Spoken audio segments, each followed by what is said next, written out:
Allez, c'est parti. Alors moi, je voulais juste te faire une petite introduction. Et du coup, je vais demander un petit peu l'attention de tout le monde. Alors, au niveau caméra, je suis certainement pas dans le bon champ, mais c'est pas grave. Donc là, aujourd'hui, merci de participer à cette expérimentation pour votre plaisir, si j'ose dire, puisque normalement, vous devez aussi apprendre des choses. Puisque du coup, c'est une expérimentation à balles réelles, puisqu'il y a un contenu qui porte sur Docker, donc un contenu qu'on pourra certainement réutiliser autrement.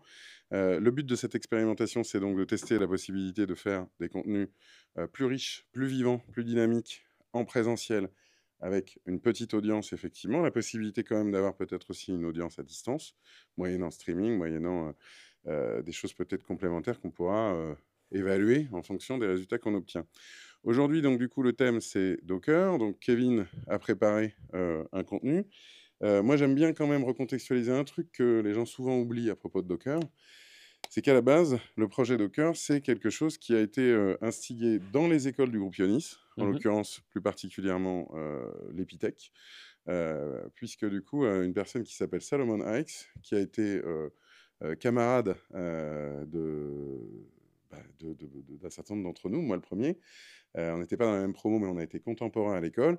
Il avait commencé à un moment donné son EIP quand même, autour de ces sujets liés globalement au cloud. Ce n'était pas encore Docker, bien évidemment, mais avec une entreprise notamment qu'il avait commencé en France qui s'appelait à ce moment-là .cloud.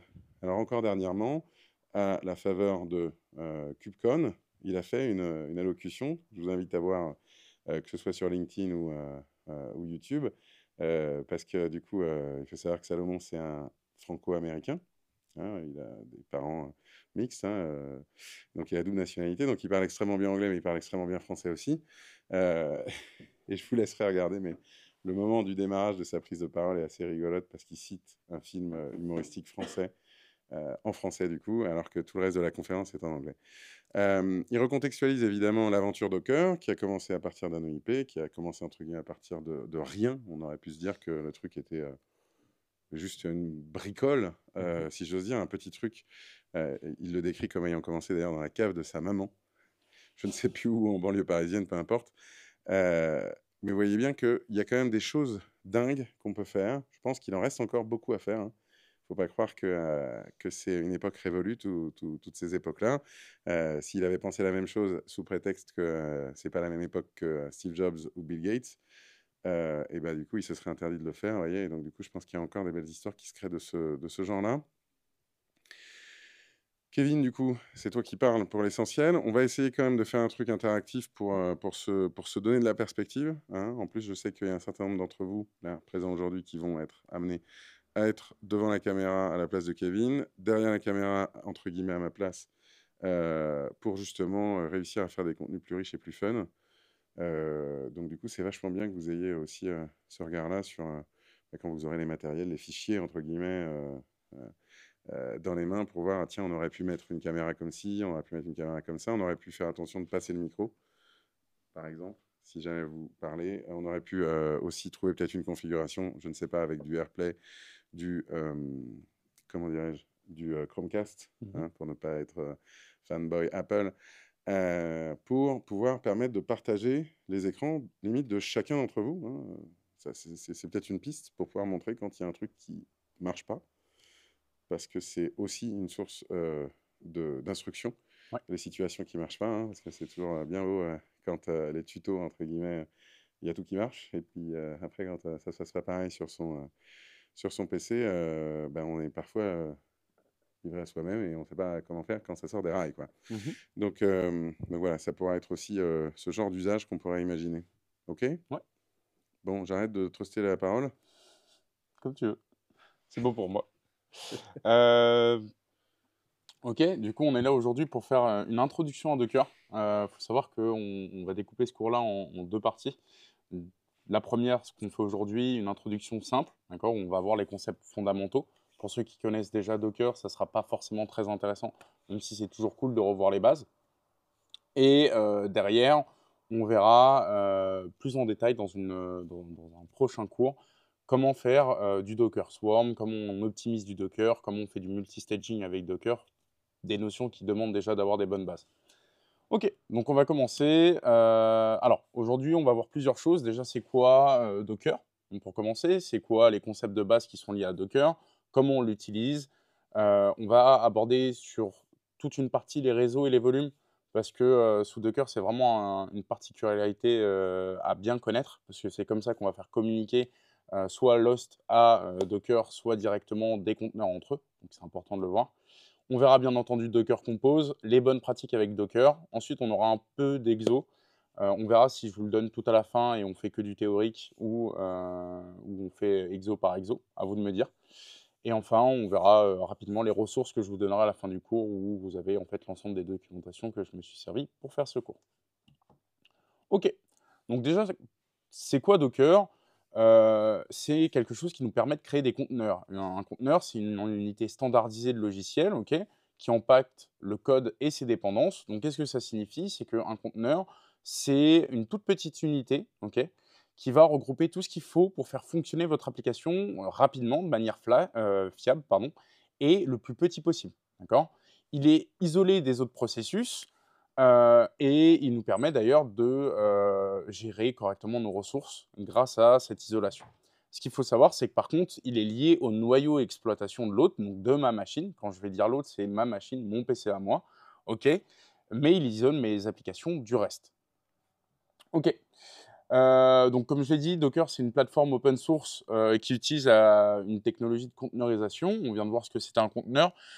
C'est surtout utilisé pour l'automatisation du déploiement, de la mise à l'échelle. Okay, on verra après, dans le prochain cours, comment on fait des réplicas, comment on gère en fait le scaling horizontal ou vertical, et toutes ces notions-là qui sont super importantes avec Docker. Okay. Est-ce qu'il y a des questions déjà?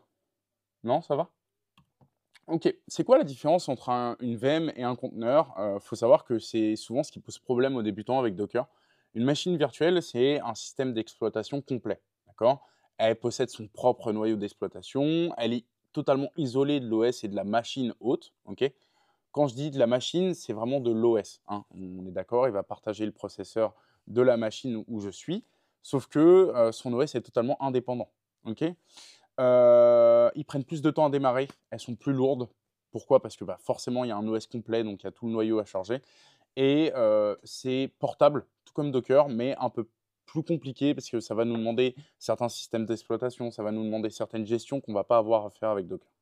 Docker, à l'inverse, il partage le système d'exploitation du noyau, d'accord, de l'hôte et il fonctionne, en fait, comme des processus sur votre PC. Donc en fait, il fonctionne comme des applications qui sont lancées à côté. Simplement, elles sont totalement isolées du reste de votre ordinateur. Il faut savoir qu'aujourd'hui, ça a un peu changé avec l'application Docker Desktop, d'accord, qui est fortement recommandée par Docker. Ça vous crée en fait une petite VM encore en plus pour encore plus isoler vos conteneurs. C'est plus une question de sécurité pardon, et de sécuriser la communication. Mais ça, on le verra dans le prochain cours. Ok. Ça nous offre des isolations au niveau des processus, des ressources, mais encore une fois, ça partage le noyau de l'autre, donc de mon PC.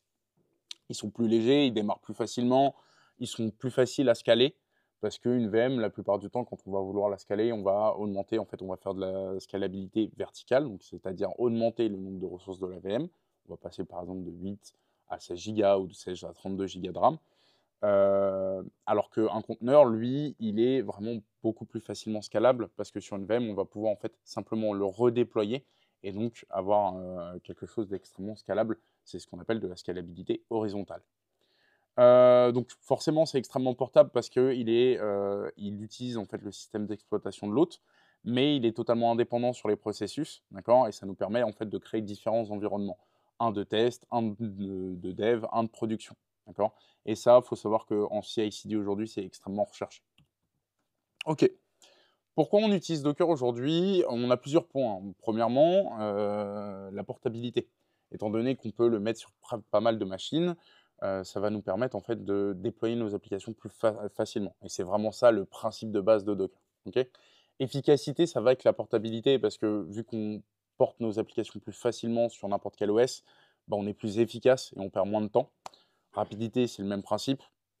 Isolation et sécurité, pourquoi? Parce que Docker, un conteneur, quand c'est isolé dans son lancement. L'avantage qu'on va avoir, c'est qu'on va pouvoir totalement le sécuriser. En termes de réseau, en termes de volume, on va pouvoir totalement l'isoler si on le veut de notre machine hôte. Et donc, il ne pourra pas communiquer avec la machine hôte ou inversement, on pourra le laisser communiquer. On va pouvoir gérer les dépendances et encore une fois, faire de la scalabilité. C'est vraiment le principe de base. OK. Les concepts de base de Docker, on va les voir. Donc, cette slide est un peu particulière. Elle commence en bas, OK, et ça finit en haut. Donc, en premier, on a le daemon ou Docker-D. C'est ce qu'utilise aujourd'hui typiquement Kubernetes, mais aussi Docker. C'est votre système, d'accord, en arrière-plan qui s'exécute et qui est responsable de la gestion de vos images. OK, donc des images, des conteneurs, des réseaux, des volumes, du stockage. En gros, c'est l'application Docker, OK, ce qu'on va appeler le daemon. Le client, donc en fait, c'est le CLI qui nous permet de communiquer avec le daemon et notamment de lancer les builds, de créer nos volumes, etc. etc. OK, donc on l'a ici. On va voir le Docker Hub. Alors, le Docker Hub, c'est un service un peu particulier. C'est un service de registre externe. OK, faut voir ça comme du cloud dans lequel on va pouvoir stocker différentes images. OK, on va pouvoir les stocker, les distribuer parce qu'on va pouvoir laisser leur accès. Il faut voir Docker Hub comme un GitHub, mais uniquement pour des registres, pour des images Docker. OK, on va pouvoir écrire une documentation avec, etc., etc. C'est super important de le prendre en main. On verra d'ailleurs par la suite comment on fait pour push des images, pour pull des images, etc., etc. Donc c'est super important. On arrive au vif du sujet. Donc les Docker images, en fait, c'est des modèles de lecture seule. Ce qu'il faut comprendre, c'est quand on crée une image, on ne peut plus la modifier après. On va créer une image, elle est en lecture seule, on peut la lire uniquement, et c'est ce qui va nous permettre d'initialiser et de créer nos conteneurs. Okay, c'est l'image qui se base, en gros, c'est le plan de ma maison, et le conteneur, c'est ma maison finie. Okay, une fois que le plan est terminé, c'est ce qu'on appelle une image, et quand je lance ce plan-là, quand ma construction est finie, c'est ce qu'on appelle le conteneur. Okay, donc, elles contiennent l'application, les informations sur les dépendances, les paramètres de configuration, elles vont contenir les variables d'environnement et tout ça. Okay, ça, c'est les images. Et enfin, bien entendu, le conteneur.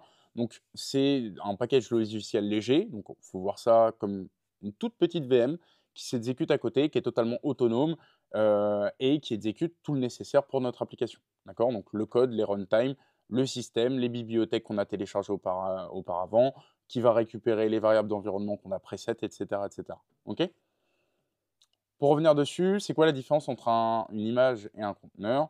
Une image, encore une fois, c'est statique, c'est immuable. Une fois qu'on crée notre image, on ne peut plus la modifier. Okay, si les images sont utilisées pour créer des conteneurs, on les construit à partir d'un Dockerfile.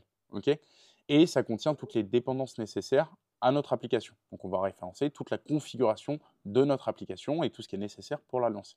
Okay, un conteneur, à l'inverse, c'est une instance en cours d'exécution et qui est modifiable. C'est-à-dire qu'une fois que je lance un conteneur, je vais pouvoir m'y connecter, je vais pouvoir rajouter des trucs sur mon conteneur, le modifier, récupérer les logs. C'est vraiment un exécutable. Il est créé encore une fois à partir d'une image, okay, et il a son propre système d'état. Okay. Pendant son exécution, on va pouvoir récupérer ces états, ce qui va nous permettre de savoir comment le conteneur fonctionne, si tout se passe bien ou si on a des problèmes. D'ailleurs, on récupère ça avec le Docker log, on le verra par la suite. Et bien entendu, on l'utilise pour exécuter nos applications dans un environnement totalement isolé de notre machine. Okay, typiquement, pour vous donner un exemple concret, ce que j'appelle isolé, c'est que typiquement, si j'ai Python installé sur ma machine, okay, et que je prends une image Docker Node.js, eh bien, sur cette image-là, il n'y aura pas de Python. Okay, ça sera vraiment totalement indépendant. Et du coup, tout ce que j'ai installé sur ma machine, c'est totalement indépendant de mon conteneur. Okay, est-ce qu'il y a des questions pour l'instant là, c'est un peu de théorie. On va voir la pratique après. OK, donc comment on utilise Docker? On va voir les commandes de base, comment on crée notre image avec Docker et comment on gère nos conteneurs. Alors, premièrement, on a quelques petites commandes à savoir. On a le Docker Run qui permet de démarrer un conteneur, okay, à partir d'une image. Okay, donc, on va pouvoir faire un Docker Run. On a plusieurs paramètres qui sont pris en compte, mais qui vont nous permettre en fait, de lancer nos conteneurs. Docker PS qui nous liste les conteneurs en cours d'exécution. Okay, on va pouvoir ajouter des options pour voir les conteneurs éteints, parce qu'on va pouvoir les éteindre avec la commande Docker Stop. Docker Stop qui nous permet d'arrêter n'importe quel conteneur en cours d'exécution. On va avoir Docker RM qui nous permet de supprimer un ou plusieurs conteneurs en fonction de ce qu'on lui précise. Okay, c'est comme la commande RM sur Linux. Docker Image qui nous permet de voir toutes les images téléchargées sur l'hôte. Et là, j'y tiens, c'est important. Il faut bien comprendre que Docker Hub renseigne énormément d'images publiques. Okay, Docker Image, lui, il ne va pas prendre les images qui sont issues de Docker Hub. Il va vous prendre simplement les images issues et téléchargées sur votre machine. Ok, donc les images que vous avez créées vous-même, mais les images aussi dont vous vous êtes servi pour créer vos images. Ok, et enfin, on a Docker RMI qui est RM image, ok, et qui supprime une ou plusieurs images de Docker. Ok, attention quand on supprime, si notre image est utilisée dans un conteneur en cours d'exécution, il va nous bloquer. Il va d'abord falloir stopper le conteneur, le supprimer et ensuite supprimer l'image associée. Ok, c'est dans cet ordre-là qu'on doit le faire. Ok, donc Docker Run, si on s'y attarde un petit peu, comme je vous l'ai dit, c'est pour créer et démarrer un nouveau conteneur. On a plusieurs options, mais ce qu'il faut comprendre, c'est qu'on va faire Docker Run, les options qu'on veut, par exemple "-d", "-p", etc., etc. On va pouvoir lui donner le nom d'image ou l'image qu'on veut lancer, d'accord, et des commandes qui peuvent être associées à cette image-là. En dessous, on a un petit exemple. On voit que je fais un Docker Run-d-p 8080 nginx. Alors, qu'est-ce que je fais là? Je lui dis, bah, tu vas me lancer mon conteneur basé sur l'image nginx. Donc là, en fait, je lance un nginx dans un conteneur. Okay, le "-d", il permet en fait de le lancer en mode détaché, c'est-à-dire qu'il est lancé en background. Je n'ai pas besoin de le visualiser. Okay, le mode détaché, c'est un peu à l'antipode du debug. C'est-à-dire qu'on ne fait jamais du "-d" quand on est en train de développer une application. Le "-d", c'est surtout quand on va la lancer définitivement en production. Ok, en fait, ça fait une tâche en background et cette tâche continue à s'exécuter même si on ferme le terminal ou autre. Ok, par contre, si vous utilisez le "-d", je vous demanderai simplement de bien le stopper à la fin. Sinon, vous allez être comme la majeure partie des étudiants qui commencent avec Docker. Ils lancent 1 milliard de conteneurs, puis à un moment, ils me disent « Mais mon PC, il rame, c'est pas normal ». Bah si vous n'avez pas stoppé les conteneurs, ils continuent à utiliser en fait des performances. Vous avez le "-p" qui permet de préciser le port. Alors ça, c'est super important. Le "-p" permet de préciser 2 ports. Là, on voit, je fais 80, 2.80. Alors, le premier, c'est quoi? C'est le port de l'hôte, le port qui va être accessible depuis ma machine, okay, que je vais mapper. Et le second, c'est le port du conteneur. Donc le 80, le premier, c'est ma machine. Et le second 80, c'est celui de mon conteneur. Okay, qu'est-ce que ça me permet de faire? Encore une fois, c'est un processus totalement isolé. Okay, donc il faut le voir à part. Si je utilise une API dedans et qu'elle se lance sur mon port 80, eh bien, elle sera sur le port 80 à l'intérieur de mon conteneur. Okay, sur ma machine, je ne pourrais pas y accéder. À moins que je mappe les ports et que je lui dise bah, que mon port 80 de ma machine correspond au port 80 de mon conteneur. Okay, sinon, je ne pourrais pas y accéder. En tout cas, en dehors de mon conteneur. On va avoir Docker PS. Donc là, c'est pareil. On va avoir Docker PS qui nous permet d'avoir la liste des conteneurs. Le "-a" nous permet de voir les conteneurs qui ne sont pas encore lancés ou qui sont stoppés, tout du moins. On va avoir donc le stop qui nous permet de stopper mon conteneur. Ok, je vais juste faire Docker stop et le nom du conteneur que je veux stopper. On va avoir Docker RM qui nous permet de supprimer mon conteneur. Comme tout à l'heure, Docker RM espace le nom du conteneur que je veux supprimer. Ok, images, là on a plusieurs options, mais la plupart du temps, on va simplement voir les images liées à notre route ou liées à un repository en particulier. Pourquoi? Parce que je peux créer des repositories sur lesquels je vais déployer des images en privé. Ça, c'est dans le cadre d'une entreprise. Et quand je fais ça, eh ben, le simple fait est de voir ce que j'ai mis sur ma repository distante. Okay, encore une fois, je vous donnerai le PPT à la fin en mode PDF, comme ça, si vous avez besoin de récupérer les commandes ou si vous avez besoin de regarder les helpers, vous pourrez. RMI, supprimer une image, je ne vais pas revenir dessus, on met simplement le nom de l'image que je veux supprimer. Okay, on a des commandes annexes qui sont très utiles. On a le Docker build. Alors, build nous permet de build une image en particulier. Okay, donc, l'ordre d'exécution, ça va être Docker build et ensuite Docker run. Là, ici, on voit que je fais un Docker build-t name :tag pass. Pourquoi? Je vous ai dit que pour build une image, il fallait utiliser un Dockerfile. Okay, donc, le pass, c'est le chemin vers mon Dockerfile. Okay, le -t name :tag, ça me permet de donner un nom à mon image et un tag. Alors, pourquoi je lui donne un tag à votre avis? Pas d'idée? C'est pour le versionner. Je vais pouvoir versionner mes versions d'images. Et donc, le but, ça va être à chaque fois de mettre un tag différent. Par exemple, la première fois que je crée une image, je fais -t, le nom de mon image, 2.1.0. La seconde fois, je vais mettre un 2.0, etc., etc. Okay, le but, c'est vraiment de versionner. On va voir le Docker Pool qui nous permet de télécharger une image depuis le Docker Hub ou depuis une registrie privée. Il faudra simplement s'y authentifier avant si elle est privée. On a le Docker exec, c'est une commande super importante, notamment pour le debug de Docker. Alors, Docker exec, c'est une commande qui nous permet d'exécuter en fait des commandes sur un conteneur en cours d'exécution. Je m'explique. Si je fais un Docker exec, le nom de mon conteneur, ma commande, ok, je vais pouvoir en fait exécuter une commande bash typiquement dessus. Et là, en l'occurrence, on voit un exemple, je fais docker exec-it mon nginx, donc mon image nginx, /bin bash. Qu'est-ce que ça me permet de faire? Ça me permet en fait d'ouvrir en fait un terminal en cours d'exécution, d'accord, et d'utiliser le bash simplement de mon conteneur. Ok, c'est comme ça qu'on débug. On a plusieurs autres manières, on va pouvoir en fait s'y connecter via le Docker Desktop ou des choses comme ça, mais les bonnes pratiques, c'est vraiment d'utiliser le Docker exec. Ok, on a une... oui, dis-moi. Par rapport au file, Ouais. est-ce qu'on utilise des semver, c'est-à-dire le versionning avec la majeure, la semi-mineure, et puis après on a vraiment la mineure. Oui. Ce sont des changements qu'on fait. Théoriquement, oui. Notre image. Ouais, normalement tu peux le Pour faire. une dépendance, on est d'accord qu'on doit passer à une semi-mineure. Ouais, et ensuite à une mineure. Et dès qu'il y a un breaking chain, là on change, on passe à une majeure. C'est ça, exactement. En fait, ça on reviendra dessus plus tard, mais le versionning sous Docker c'est super important, surtout quand on fait de la CI/CD, ok, et notamment avec des boîtes qui vont avoir des registres privés. Et du coup, il va falloir correctement taguer. La plupart du temps, quand on teste au local, on n'en a rien à faire. Et pour être très honnête, moi, je n'utilise pas de tag en local. Mais c'est super important de le faire quand on va commencer à arriver sur des politiques d'entreprise. Okay, c'est vraiment des bonnes pratiques à avoir. On a la dernière commande qui est Docker Search, qui nous permet de chercher une image sur le Docker Hub. Ça ne sert pas à grand-chose. La plupart du temps, vous allez aller sur directement Google, mais c'est intéressant de la connaître. OK. Là, on a un exemple très concret de ce que c'est un Dockerfile. Alors, déjà, qu'est-ce que c'est un Dockerfile? C'est un fichier texte, contenant les instructions nécessaires pour construire mon image. Dedans, on va avoir, donc là, l'exemple, mais on va avoir plusieurs choses. On va voir chacune des instructions. D'abord, le from, donc c'est ce qu'on a tout en haut, ça va nous permettre de préciser l'image sur laquelle on va se baser. Il faut toujours une image de base. Typiquement, Python tourne sur Ubuntu. Node.js tourne sur Ubuntu et ainsi de suite. Là, en l'occurrence, c'est un Dockerfile pour Python. Alors, le from va me permettre de dire je me base sur Ubuntu. Derrière, on a la commande label, qui est une commande qui n'est pas obligatoire dans un Dockerfile. Ce qu'il faut comprendre, c'est que cette commande-là vous permet en fait de dire qui a créé l'image, qui la maintient, qui a fait la nouvelle version.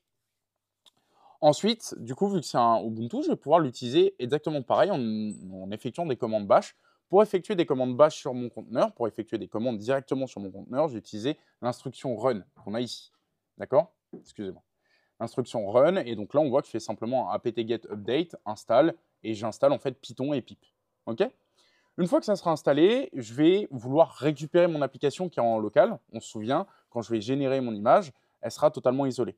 Mon conteneur sera totalement isolé de mon hôte. Donc, il va bien falloir que je copie à un moment donné ce que j'ai en local pour mettre mon application sur mon conteneur. Ça, c'est avec l'instruction copy. On va faire copy. Ensuite, on va préciser où est mon application. Donc là, c'est le point que vous voyez. Ensuite, on met un espace et on va préciser dans quel répertoire on le met au sein du conteneur. Ce qu'il faut savoir, c'est que par défaut, on le met dans le /app. La plupart des développeurs vont le mettre toujours dans le /app.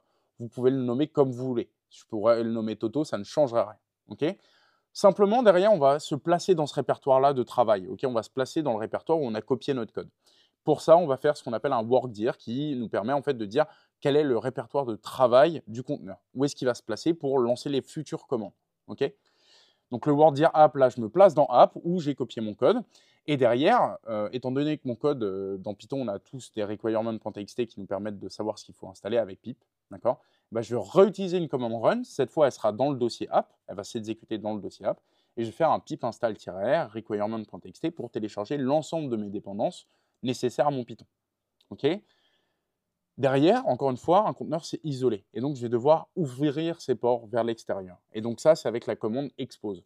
Je vais pouvoir exposer mes ports de mon application, exposer les ports de mon conteneur vers l'extérieur, ce qui va me permettre de les mapper avec mon hôte. Donc là, c'est le expose 5000 que vous voyez tout en bas. La dernière commande, alors, il faut savoir qu'il y a deux manières de faire. Soit vous faites un CMD, soit vous faites un entry point. C'est pratiquement la même chose. Le CMD ou l'entry point permet de définir la commande qui va être lancée en finale par votre conteneur. Là, en l'occurrence, étant donné que c'est une app Python, je fais simplement un CMD Python 3 app.py. Le CMD, attention, il prend un arrêt de string et chaque argument, donc chaque chose de votre commande qui est séparée par un espace, il va falloir le mettre dans une case de ce tableau-là. C'est bon pour tout le monde? Entry point, c'est plus sécurisé normalement. Entry point, c'est plus sécurisé, effectivement. La plupart du temps, en fait, on va faire un CMD ici et dans le Docker Compose derrière, on va préciser entry point. Ça, c'est une bonne pratique, mais on les reverra par la suite. OK? Une fois que j'aurai mon Dockerfile, je vais pouvoir générer mon image Docker en faisant un docker build-t. Encore une fois, je lui donne un nom et un tag. OK? Et enfin, je vais lui donner le nom, le chemin pardon, vers mon Dockerfile. OK? La plupart du temps, les Dockerfiles sont au même endroit que le code. OK? C'est bon pour tout le monde, ça? Derrière, une fois que mon image elle sera construite, je vais vouloir la run, ce qui est logique. Et comment je fais ça? Eh ben, c'est très simple, je vais faire un docker run-d-p. Ça, c'est en principe où je suis excusez-moi, je suis en production. Donc, -d pour background. Sinon, je peux faire un -it ou simplement le laisser tel quel. Le -p pour préciser le port de ma machine que je vais mapper par rapport au port du conteneur. Donc là, dans notre exemple, ça serait quoi, le port? 5000, exactement. Je vais mettre 5000, 5000. Il faut savoir que le port de ma machine, je peux mettre le port que je veux. Je ne suis pas obligé de mettre le même. Donc, si mon port 5000 est déjà prêt en local, je vais pouvoir mettre 3000, 80, 80, 42, 42 ou peu importe. Okay. Par contre, le port de mon conteneur, c'est celui que j'ai exposé dans mon Dockerfile. Okay. Donc là, ça sera forcément 5000. Derrière, je vais préciser le nom de mon image, le tag que je veux. Et là, c'est là où on se rend compte que tout l'intérêt des tags, c'est qu'en fait, je vais pouvoir créer plusieurs fois la même image avec des tags différents, des versions différentes, et les utiliser, ce qui va me permettre en fait de revenir en arrière en cas d'erreur. Okay, ou par exemple de prendre une version de test, une version de dev, une version de prod, etc. etc. Ok, est-ce que c'est clair pour tout le monde les Dockerfiles pour l'instant? Ouais. Ce que je vous propose, c'est de continuer un petit peu sur la théorie et derrière, on reverra à la fin de la théorie, on verra plein d'exos que je vous demanderai de faire, notamment celui-ci où c'est juste vous créez une app Python qui renvoie du HTML, ok, avec Flask, ok, et simplement vous essayez d'y accéder avec votre Dockerfile. Ok. Les réseaux et les volumes. Alors, Docker, c'est isolé, ça crée un conteneur, ok, ou plusieurs. Sauf que il va bien falloir les faire communiquer entre eux. Ok, ça, c'est le premier problème. Ça, c'est le problème du réseau interconteneur. Le second, c'est les volumes. Mon conteneur, je l'ai dit, il est totalement isolé. Okay, il n'existe et il se suffit à lui-même. Mais qu'est-ce qui se passe si je le supprime et que j'ai des données, notamment une base de données dans mon conteneur? Eh bien, ça va supprimer l'ensemble de mes données, à moins que je crée ce qu'on appelle un volume, qui est une manière de faire persister les données. Ok, on va voir ça ensemble. La première partie, c'est sur les réseaux. Alors, les réseaux Docker, comme je vous l'ai dit, ils permettent aux conteneurs de communiquer entre eux, d'accord, avec d'autres services extérieurs, donc notamment soit votre hôte vous-même, donc la machine vous-même, ok, soit une API externe, soit une autre application, soit interconteneur. Ok. Chaque conteneur il peut être connecté à un ou plusieurs réseaux, d'accord. Je peux créer des réseaux. Il faut savoir qu'à chaque conteneur que je vais vouloir lier, il va avoir leur propre réseau. Ok. On verra les types de réseaux derrière. Il faut savoir que par défaut, ça, Docker, il le gère automatiquement. Okay, mais ce n'est pas du tout une bonne pratique de le gérer automatiquement. Il est bien mieux de préciser nous-mêmes les réseaux qu'on veut utiliser. Okay, on va être aussi capable de créer et personnaliser des réseaux bien particuliers. Okay, il y a 4 types de réseaux inclus avec Docker, mais on peut créer nos propres réseaux, nos propres types de réseaux. Les 4 types, c'est le premier, qui est celui par défaut, c'est le bridge. Okay, c'est celui que Docker crée par défaut, c'est celui qui vous permet en fait de communiquer en mappant des ports avec votre machine locale, mais c'est aussi celui qui va lui permettre de communiquer interconteneur. Okay, donc les conteneurs connectés à ce réseau-là, ils peuvent communiquer entre eux. Ils ne sont pas accessibles directement depuis l'extérieur, okay, donc depuis ma machine à moi, sauf si je mappe les ports. Okay, c'est bon pour tout le monde? Un bridge. Communication interconteneur, je n'ai rien besoin de faire une fois que j'ai lié des bridges. J'ai créé un réseau bridge et que j'ai lié plusieurs conteneurs entre eux. Par contre, si je veux y accéder depuis ma machine, je suis obligé de mapper les ports. Okay, on a le second type qui est le host. C'est en fait le réseau de l'hôte directement. C'est pour dire à votre conteneur d'utiliser simplement le réseau de la machine dans lequel il est lancé. Okay, ça a un intérêt surtout quand on va vouloir optimiser les performances de nos applications. Okay, et du coup, par contre, attention à la sécurité parce que quand on veut utiliser le type host, on perd totalement l'isolation du réseau de l'host. Okay, donc il va bien falloir faire attention de quand on l'utilise. On a une autre type qui est le none qui désactive totalement le réseautage du conteneur. Donc, qu'est-ce que ça signifie? Il est totalement isolé. On l'utilise souvent lorsque on veut qu'un conteneur soit totalement isolé au niveau réseau, donc qu'il soit totalement indépendant tout seul et qui suffit à lui-même. Okay, ça peut être par exemple des applications qui n'ont que pour vocation d'être des batchs ou des choses comme ça, auxquelles on n'a jamais besoin de se connecter, soit avec d'autres conteneurs, soit simplement avec notre machine. Et du coup, on veut simplement que personne n'y ait accès. OK? C'est important d'utiliser bon type de réseau, encore une fois, parce qu'il y a des soucis de sécurité derrière. Donc, gardez-les bien en mémoire. On a le dernier qui est l'overlay, c'est un peu particulier. Il est utilisé pour créer des réseaux qui s'étendent à plusieurs hôtes. Alors ça, c'est un truc qu'on ne peut utiliser qu'avec Kubernetes ou Docker Swarm. Typiquement, c'est si je vais avoir un conteneur qui est lancé sur plusieurs machines virtuelles, ok, ou plusieurs PC, ok, comme vous pouvez les avoir. Eh bien, je vais pouvoir utiliser l'overlay pour les lier parmi toutes ces machines. Et donc, en fait, c'est créer une sorte de pont parmi toutes les machines auxquelles ils sont connectés dans un réseau. Ok. Typiquement, sur un cloud public, j'ai 4 VM. Eh bien, je vais pouvoir, grâce à un overlay, faire communiquer mes conteneurs à travers ces 4 VM-là. Ok, peu importe sur lequel il est lancé. Ok, est-ce qu'il y a des questions sur les réseaux ou quand les utiliser? Tu peux me expliquer les hosts, s'il te plaît? Ouais, l'host, c'est vraiment pour utiliser le réseau de ton ordinateur. Ok. En fait, ton conteneur, il va avoir son propre réseau vu qu'il est isolé. Sauf qu'à certains moments, tu vas vouloir utiliser l'host de ton ordinateur ou d'une machine virtuelle parce que c'est beaucoup plus rapide, ok, et beaucoup plus performant. Bah, attention, du coup, tu perds tout l'aspect sécurité derrière et isolation. Ok. Ok, super, merci. Est-ce qu'il y a d'autres questions? Il faudrait peut-être qu'on utilise le second micro dans ce cas-là. Oui, mais je pensais qu'il l'avait. J'ai pas fait C'est attention. pas... Non, mais encore une fois, on est dans l'expérimentation, Mhm. donc on a le droit de se tromper. D'ailleurs, peut-être qu'en revue, on verra que On finalement l'entend le plus ou son moins. était de qualité avec le tien de micro, mais j'ai comme un doute.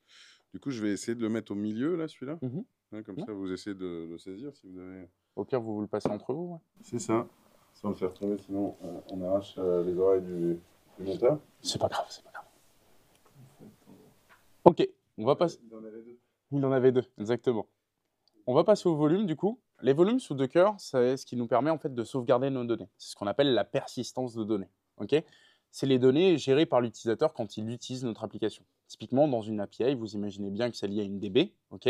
Cette DB peut être dans un conteneur et on va pouvoir créer des utilisateurs, supprimer, modifier, etc. Ces données-là, en fait, étant donné qu'elles sont totalement isolées, si on supprime le conteneur, elles disparaissent à jamais. On va pouvoir créer des volumes qui va nous permettre en fait de créer une sorte d'espace de stockage sur la machine hôte, ok, dans laquelle en fait on aura les sauvegardes de nos conteneurs, en particulier de leur état, notamment de leur état, de leur fonctionnement, de ce qui a été modifié, de ce qui a été ajouté en termes de données. Okay. Donc, comme je vous l'ai dit, ça va être stocké sur un fichier de l'hôte, donc de la machine sur laquelle est lancé votre Docker. Okay. Et ils sont entièrement gérés par Docker. Vous n'avez rien à faire et d'ailleurs, selon les machines, vous ne le voyez même pas le volume. Les volumes, ils peuvent être montés dans un conteneur au moment de sa création, okay, mais il peut être aussi monté après la création d'un conteneur. Donc, c'est vraiment en fonction de vos besoins. La plupart du temps, quand on a affaire à des volumes, on va le faire au moment du Docker Compose. Okay. C'est à ce moment-là qu'on les crée et on les crée du coup avant de lancer notre application. Ok. C'est bon pour tout le monde? Oui, dis-moi. Prends le micro. Juste pour savoir, Mhm. par exemple, je sais que quand on a de la persistance de données, en général, quand on veut clean derrière, on fait un hydrate. Ouais. Est-ce que sur Docker, il y a une manière de le faire? Alors, si tu veux clean tes données de manière à les purger Hmm. totalement, tu vas avoir plusieurs manières de le faire. D'abord, tu vas pouvoir supprimer tes volumes. Je ne l'ai pas Ouais. précisé, mais en fait, sous Docker, tu as une commande qui te permet de lister tes volumes et de les supprimer. Mais aussi, bien entendu, tu vas pouvoir faire ce qu'on appelle un purge ou un Docker Compose Down qui va supprimer les volumes associés. Okay. Ça, la plupart du temps, on le fait surtout quand on est en train de dev. Parce que typiquement, on va s'être gouré sur notre DB, on va avoir une table qui ne nous sert à rien, on va vouloir purge le truc parce que c'est beaucoup plus simple. Okay. Après, quand c'est Ce qui est intéressant, c'est que les volumes, on va aussi pouvoir les lier avec des autres distants. Notamment, on va pouvoir les lier dans le cloud avec différentes registries. Okay. Donc, quand on va être dans le cloud, on va pouvoir dire mes volumes, ils ne sont pas sur ma VM, mais ils sont quelque part ailleurs. Et ça nous permet en fait d'éviter que ça soit supprimé via un Docker Compose down ou un purge ou quelque chose comme ça. Okay. Donc, pour les volumes, il y a une dernière chose, il faut savoir qu'on peut les sauvegarder et les restaurer. Okay. Ça, c'est pour vraiment les sauvegarder à côté, à part, pour être sûr que même si on fait un Docker down, on ne les perde pas. On va pouvoir en fait simplement sauvegarder nos volumes directement en précisant un fichier, d'accord, Là, on voit que je fais un CVF et je vais lui dire bah, tu vas me le stocker dans un tar volume. C'est des commandes un peu compliquées. Là, le but, c'est simplement que vous sachiez que ça existe. On va pouvoir sauvegarder l'ensemble des données d'un volume ou les restaurer, c'est-à-dire dire à notre application bah, tu vas récupérer directement le volume que j'ai sauvegardé. Okay, ça vous permet d'avoir un aspect de sécurité en plus et c'est important de le faire. Okay, on va passer du coup à Docker Compose. Encore une fois, Dockerfile, c'est pour créer vos propres images. Okay, sauf que actuellement, ça vous crée un conteneur. Quand vous lancez une image, ça vous crée un conteneur. Mais on va être amené avec Docker à vouloir créer plusieurs conteneurs parce que le but, c'est que ça soit totalement isolé.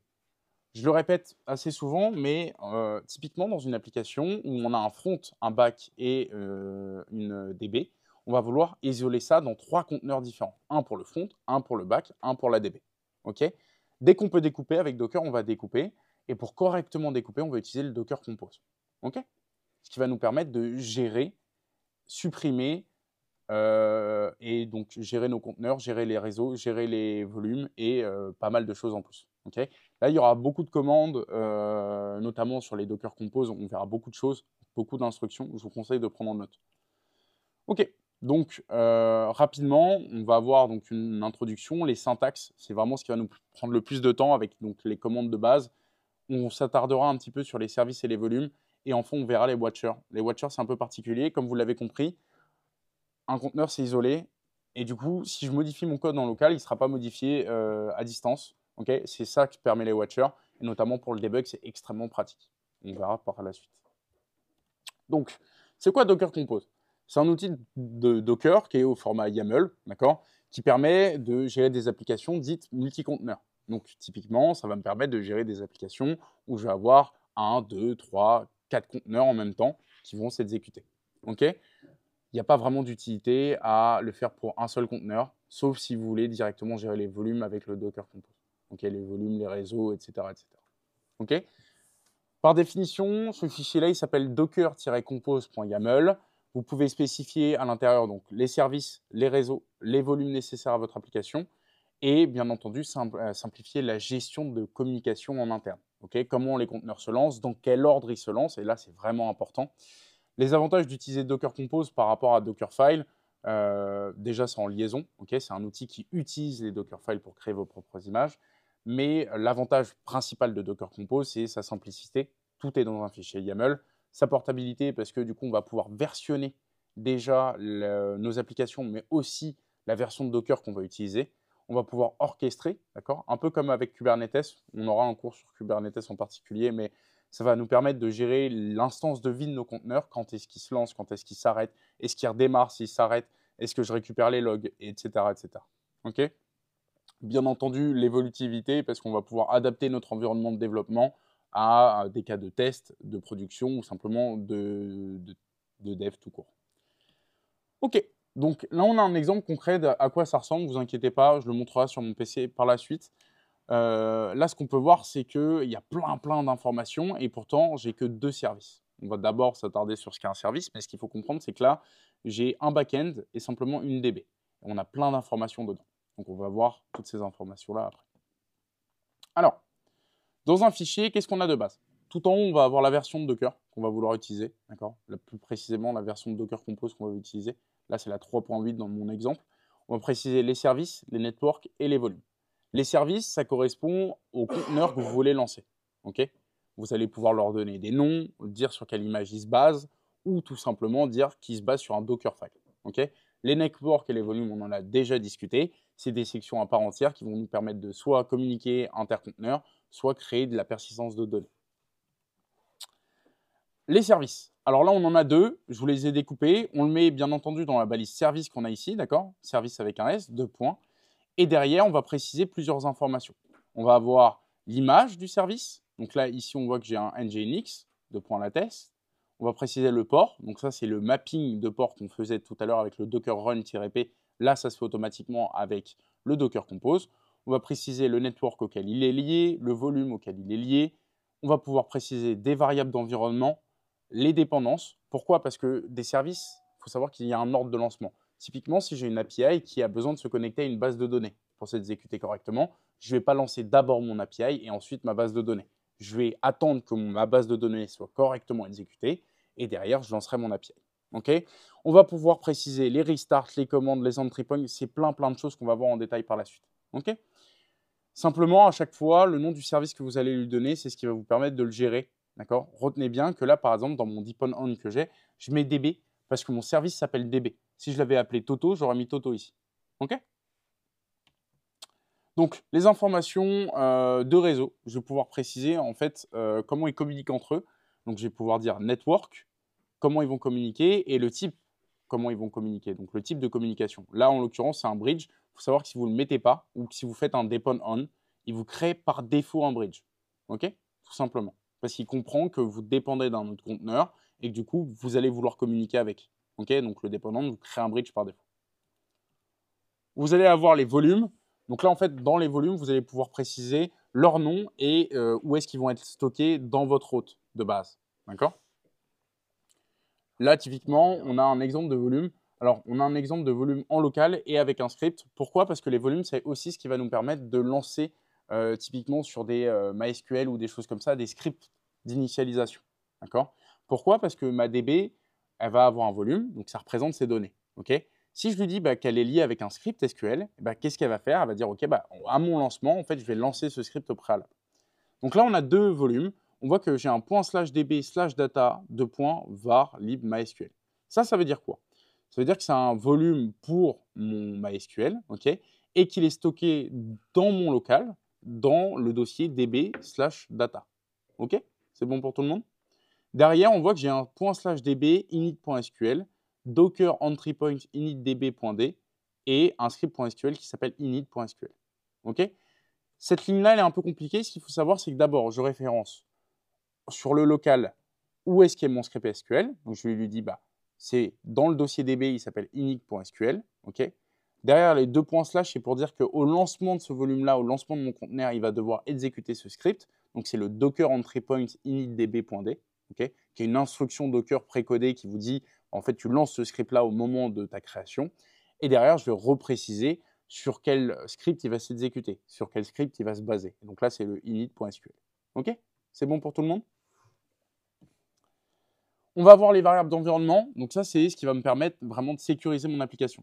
Typiquement, la connexion à ma base de données, comment je crée ma base de données, ou tout ça, c'est dans des variables d'environnement. S'il vous plaît, vous ne mettez jamais ça en dur dans votre Dockerfile ou simplement en dur dans votre code. Vous le récupérez depuis l'environnement. Docker, étant donné qu'il est isolé, quand vous allez déclarer dans un Docker Compose votre environnement, c'est celui-là que vous allez récupérer, okay, pas celui de votre machine locale. Donc, comment on fait? Très simple, on met l'environnement, le nom de la variable d'environnement égale et sa valeur. Okay, donc, ça va me permettre de stocker les connexions à ma base de données. Ça peut me permettre de stocker des informations sur comment je le lance. Est-ce que c'est en dev? Est-ce que c'est en prod? Est-ce que c'est en je ne sais pas moi, test? Peu importe. Et je vais pouvoir stocker pas mal d'informations, notamment des secrets ou des choses comme ça dans mon environnement. OK? Je vais pouvoir définir les ports. Donc, ça, c'est le même mapping que tout à l'heure quand je faisais le -d. D'accord? Sauf que là, en fait, je le fais directement dans mon Docker Compose. Je vais préciser mon host port et le conteneur de mon port que je veux mapper. Et je vais pouvoir préciser les dépendances de service. Alors ça, c'est super important. C'est ce qu'on appelle le depend on, okay, qui me permet de définir qu'un service doit être démarré avant que mon conteneur se lance. D'accord? Avant que mon service courant, donc là où il y a mon depend on, se lance. Comme je vous l'ai dit, il y a un ordre de lancement. C'est super important de le garder en mémoire. Comment je fais pour déclarer un depend on? Je vais simplement mettre le mot-clé depend on dans mon service, tirer à l'intérieur et le nom du service que j'attends. D'accord? Donc, dans mon exemple de tout à l'heure, j'avais backend et DB. Dans backend, je vais mettre depend on, tiret, et le nom de mon second service qui est DB. OK? C'est bon pour tout le monde là-dessus? Ouais? OK. En plus de ça, on a vu que je pouvais potentiellement lancer des scripts dessus ou avoir un conteneur que je vais vouloir observer, d'accord, pour voir s'il s'exécute correctement et s'il est disponible correctement. Imaginons que j'ai ma DB qui se lance à côté et que mon API en a besoin. Ça serait bête que mon API se lance si j'ai un problème dans mon conteneur de ma DB. Okay, donc, comment je vais faire? Je vais utiliser ce qu'on appelle un health check. Le health check, c'est une instruction, d'accord, dans laquelle je vais préciser qu'est-ce que je vais tester. Donc là, en l'occurrence, moi, c'est un exemple de Postgre. Je vais lui dire que tu m'exécutes une commande shell et je vais vérifier si mon Postgre est ready, est-ce qu'il est prêt à être utilisé. D'accord? Je vais pouvoir préciser le nombre d'intervalles entre les différents tests. au bout de combien de temps une intervalle timeout, d'accord, et combien de fois elle va être réessayée. D'accord. Donc, il va lancer un essai, il va taper cette commande-là, il va attendre 10 secondes, il va voir si ça s'est correctement exécuté. Si ça ne s'est pas exécuté, il va se stopper, il va attendre 30 secondes, il va relancer un retry. Okay. C'est super important de le mettre correctement ça, parce que sinon, il va lancer des retries en boucle, et du coup, ça va se terminer avant même que soit votre script soit lancé, soit que votre conteneur soit correctement initialisé. OK? C'est bon pour tout le monde? Derrière, on va pouvoir lier ça à mon depend on. C'est-à-dire que tout à l'heure, j'attendais simplement que mon conteneur soit créé. Mais à l'intérieur de mon conteneur, si j'ai des scripts, si j'ai des migrations, si j'ai des choses importantes à faire avant que mon application soit disponible, il va bien falloir que j'attende ça. Et mon health-check, il permet de faire ça, c'est-à-dire que je vais pouvoir vérifier si tout est correctement lancé dans mon conteneur et disponible. Okay. Le depend on, de base, il permet simplement d'attendre que le conteneur soit créé. Mais à l'intérieur, peut-être qu'il n'est pas initialisé. Donc, je vais pouvoir rajouter ce qu'on appelle une condition. Comme tout à l'heure, là, je vais mettre depend on, le nom du service que je vais vouloir attendre, qui est DB, ok. Et à l'intérieur, je vais lui préciser une condition avant de lancer mon conteneur, et c'est le service ilsi. Service ilsi fait référence au health-check qu'on a vu tout à l'heure. Ok. Est-ce que c'est clair pour tout le monde ça? Je suis peut-être passé un peu vite dessus. Non, c'est bon pour vous? Ok. Derrière, comme je le disais tout à l'heure, dans le Docker Compose, on va pouvoir repréciser l'entry point ou la commande. Donc, c'est ce qui va nous permettre d'exécuter soit des commandes sur notre conteneur, soit de directement préciser comment mon application est lancée. Donc là, je vais pouvoir préciser ma commande ou mon entry point avec simplement le mot-clé commande ou entry point. Pour finir, je vais pouvoir préciser les options de redémarrage de mon conteneur. Il faut savoir qu'un conteneur, il se peut, pour plein de raisons, qu'il se stoppe. Okay. Et je vais pouvoir préciser comment il va redémarrer ou s'il ne redémarre pas avec l'instruction restart. Okay. On va voir les différents types de redémarrage. On a le no, d'accord. Comme son nom l'indique, c'est pour ne laisser aucun redémarrage automatique. Donc si mon conteneur plante, il ne redémarre pas et c'est à moi de le relancer. Okay. Always, c'est pour dire qu'il redémarre tout le temps. Donc, typiquement, j'ai eu un problème, mon conteneur s'est stoppé, ben, il va redémarrer de lui-même. Okay. Ça, c'est pour gérer sa durée de vie. Donc, à chaque fois qu'il va se stopper, il va redémarrer avec Always. Okay. On failure, c'est le conteneur redémarre uniquement s'il se termine par un code d'erreur. Ça, c'est un peu particulier. C'est souvent pour le debug, le on failure. On peut l'utiliser, en tout cas en production. Pourquoi? Parce qu'en fait, il redémarre uniquement s'il y a eu une erreur. Et en production, vous ne voulez pas forcément redémarrer s'il y a une erreur. Vous voulez tout le temps redémarrer, d'accord? Le on failure, c'est vraiment pour redémarrer mon conteneur simplement s'il a crash, en gros. Si ce n'est pas moi qui l'ai stoppé. Okay. Donc le on failure, c'est très pratique en local. Et unless stopped, c'est le conteneur sera redémarré quoi qu'il se passe, sauf s'il a été explicitement arrêté. Okay. Donc en gros, il redémarrera toujours, peu importe ce qui se passe, sauf si vous l'arrêtez manuellement. Always, même si vous l'arrêtez, il se relance. Okay. Donc ça, c'est vraiment pour la prod. On failure, ça peut être pour le debug, okay, ou unless stop, ça peut être aussi pour le développement, okay, parce qu'il ne s'arrête jamais, sauf si moi je lui dis bah, tu t'arrêtes et tu te relances. Ok. C'est bon pour tout le monde? Le no, c'est un peu particulier, on peut l'utiliser de temps en temps, mais très honnêtement, c'est très rare de l'utiliser. Ok. On va pouvoir mettre des limites de ressources. Étant donné que mon conteneur utilise les ressources de ma machine, okay, je vais pouvoir le limiter en termes de ressources, okay, en termes de mémoire utilisée, en termes de CPU utilisée, d'accord, et je vais pouvoir même créer ce qu'on appelle des réserves. Okay, combien je vais lui réserver de place. Pour ça, je vais simplement préciser le mot-clé ressources, lui mettre des limites, d'accord, une limite de CPU et de mémoire, et je vais pouvoir faire une réserve, okay, de mémoire et de CPU aussi à son lancement. Okay, ça sert notamment pour l'optimisation et pour gérer correctement la durée de vie de mon conteneur. Imaginons que j'ai une VM qui n'a pas beaucoup de CPU, je ne vais pas utiliser à 100% de mon CPU. Ou à l'inverse, je vais lui dire bah, ok, tu peux l'utiliser à 100% ou je te réserve une grande partie de mon CPU parce que c'est toi qui est très important à être lancé dessus. Okay, ça, souvent, on le fait quand on fait de la production. C'est très rare qu'on le fasse en local. Ok, on va passer sur le dernier point avec Docker. Encore une fois, étant donné que c'est isolé, quand je vais faire des modifications en local, si je veux tester avec un environnement Docker, le problème, c'est que je vais être obligé de rebuild à chaque fois mon image. Okay, et ça, c'est vraiment un problème. Du coup, Docker, ils ont mis un truc en place qui s'appelle les Watchers, qui vous permettent en fait simplement de surveiller les modifications dans un fichier en particulier ou dans un dossier en particulier et de recharger automatiquement le service concerné en rajoutant les modifications. Okay. Comment on le fait? C'est très simple. Dans mon service, là, on le voit, j'ai un service web, il est basé sur un Dockerfile. ok. Sa commande, c'est npm start. Et qu'est-ce que je vais faire? Je vais lui dire watch, donc regarde directement. Une action, c'est synchroniser. Synchroniser, c'est je prends ce qu'il y a en local et je le mets sur mon conteneur, tout simplement. Et je vais lui préciser le pass de mon conteneur dans lequel il doit faire la modification et la target où est-ce qu'il observe. D'accord? Je vais pouvoir ignorer certains dossiers ou certains fichiers. Typiquement, pour Python, ça peut être le requirement.txt. Pour Node, c'est les Node modules. Je ne vais pas les copier dans mon conteneur. Le but, c'est qu'ils soient légers. OK? Et je vais pouvoir lui préciser une action au cas où il y a vraiment une modification qui va être simplement le rebuild. Donc, je vais lui dire, tu rebuild le package.json et tu rebuild mon application en entier. OK? Et Watcher, c'est super important, surtout quand on va débugger des applications avec Docker ou qu'on veut lancer une application de A à Z sous Docker, que ce soit pendant le développement, pendant le testing ou pendant la production. Excusez-moi. OK. Qu'est-ce qui se passe? Voilà, nickel. On va voir maintenant les commandes de Docker Compose. Les commandes de Docker Compose, elles sont très simples, d'accord? On va avoir d'abord le up. Le up, il fait un build, d'accord? Donc, il va build l'ensemble de nos images et il va lancer notre conteneur, ok? Le down, il fait l'inverse. Il stoppe nos images, enfin, il stoppe nos conteneurs, il supprime l'ensemble des volumes qu'on a créés, d'accord? Et des networks qu'on a pu créer. Le compose start, c'est pour démarrer en particulier un service. On va avoir le stop qui nous permet aussi de stopper. On va pouvoir récupérer les logs avec les Docker Compose logs. Le compose exec, ça nous permet d'exécuter une commande sur un conteneur en particulier. Okay, comme tout à l'heure, on l'a vu avec le Docker exec tout court. On va avoir le Docker config qui nous permet de voir si notre configuration de mon fichier est correcte ou pas. Et on va avoir le build qui nous permet de build nos images. Il faut savoir qu'avec Docker Compose Up, on a une option qui nous permet de faire -build, qui nous permet de rebuild nos images aussi en entier. Ok? C'est bon pour tout le monde? Ok. Les bonnes pratiques de Docker. Alors là, c'est vraiment purement théorique. Vous allez le voir en fait quand vous allez pratiquer à la fin.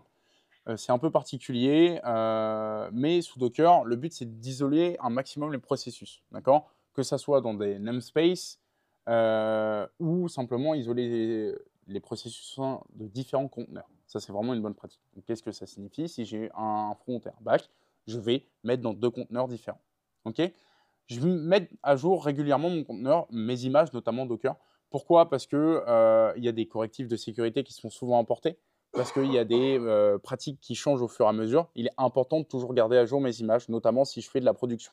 Okay, et notamment, ce principe de tag est du coup très important. Je vais pouvoir du coup utiliser des bases d'images qu'on appelle minimales. Pourquoi? En fait, le but d'un conteneur, c'est qu'il soit le plus petit possible. D'accord? Pour ça, il ne faut pas utiliser des grosses images. Okay, il y a des images qui sont très très lourdes. Le but, c'est d'utiliser au fur et à mesure la plus petite image possible. Okay, comme on fait ça, soit on utilise ce qu'on appelle des images dites slim, okay, donc elles sont déjà raccourcies au maximum, soit on va pouvoir en fait faire ce qu'on appelle du multi-staging. Donc c'est vraiment le fait de créer une image, okay, en se basant sur une autre, mais avec plusieurs étapes où au fur et à mesure on retire tout ce qu'on n'a pas besoin. Notamment, je pense à du C. On va pouvoir en fait d'abord faire une image Ubuntu, installer GCC, mettre en place la compilation de notre programme, d'accord, et faire une seconde stage où en fait je vais simplement copier l'exécutable de C, le mettre dans ma seconde stage et dire dans mon image tu ne fais qu'exécuter mon exe, tout simplement, avec une image toute petite. On verra ça dans le prochain cours. Le multi-staging, c'est super intéressant, mais c'est un peu plus complexe. Okay, dernière chose, on va vouloir éviter de mettre des utilisateurs root. Okay, il ne faut pas mettre de root. Ça, vous l'avez appris de base en informatique. Là, c'est le même principe avec les conteneurs. Vous ne mettez pas d'utilisateur root dedans. OK? C'est bon pour tout le monde?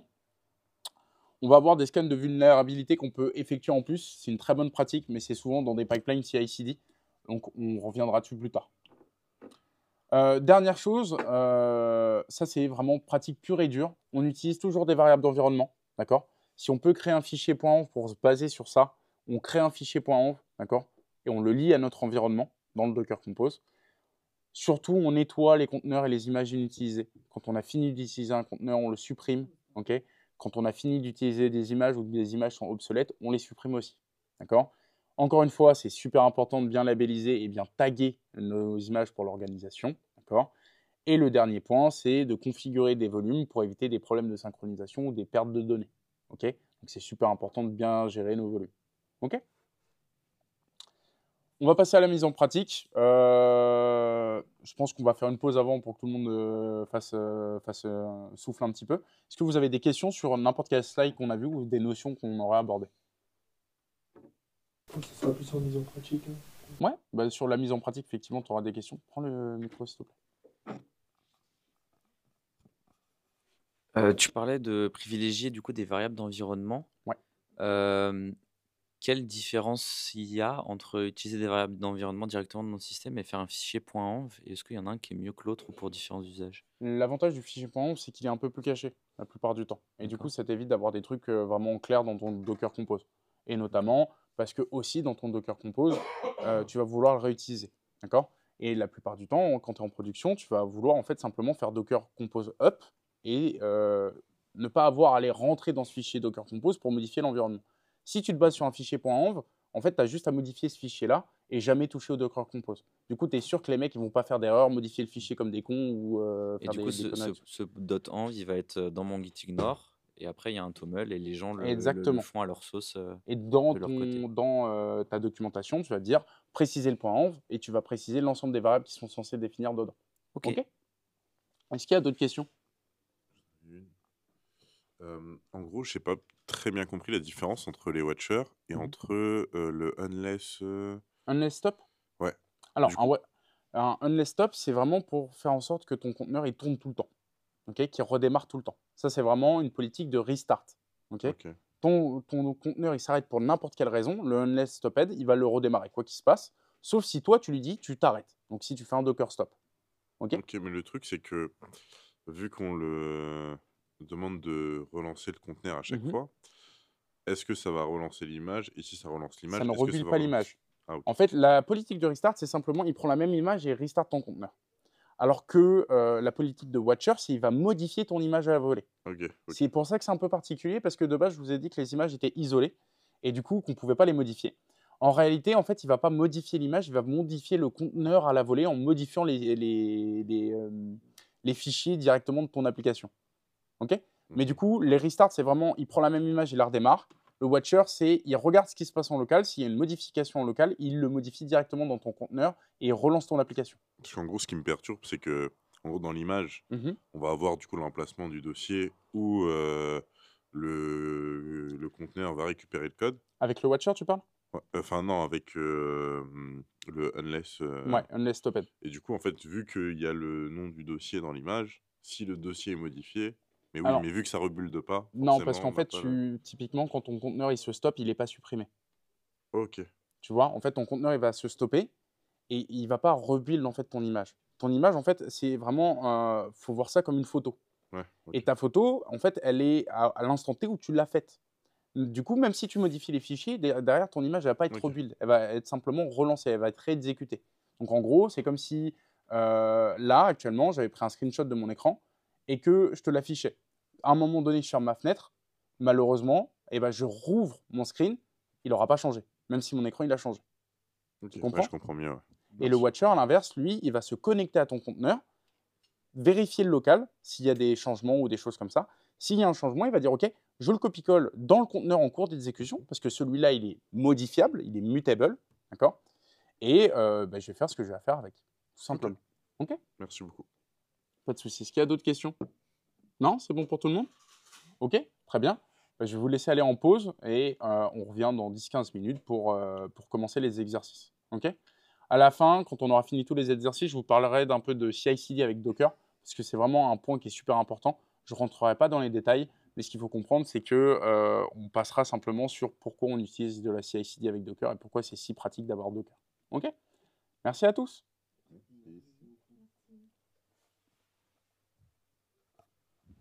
Merci à toi, Kevin. Tu nous as fait un cours bien composé, Ouais. si j'ose dire. Avec effectivement une audience que je félicite car a priori très attentive et très intéressée. Mais dans nos classes, on aime bien quand même qu'on passe à la pratique. Donc Ouais. l'épisode 2 va être vachement important. Est-ce que pendant la pause, il y a des trucs à installer? Non, je leur ai déjà demandé au préalable d'installer Docker sur D'accord. leur machine. Et du coup, vu que c'est isolé, bah, peu importe s'ils ont besoin de Python ou quoi, ils n'ont pas besoin de le faire en local. Ils le feront directement via Docker. Ils ont déjà tout ce qu'il faut. Et ils ont Autrement déjà dit. tout ce qu'il faut. Eh bien, super, très bien.